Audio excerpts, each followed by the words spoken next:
آدما میگن که انا روزه میگیری آخر روزش انا با گوشت قربانی روزه را هوی کنی ها روزی ثوابش دهم میرسه. یکی بعد درست روزی دهم هم روزه میدارید ولی وقتش کم.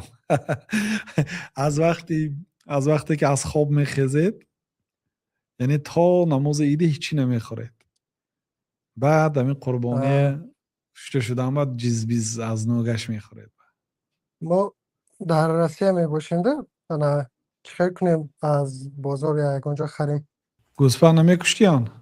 نه این گفتن نمیدونم نیازی من گفته دارم که در مسکو اینها از بازار گوشت خریده جارید کرده خیم یا یکان کار کرده خوریم حسابش نه نکنه نه میشه.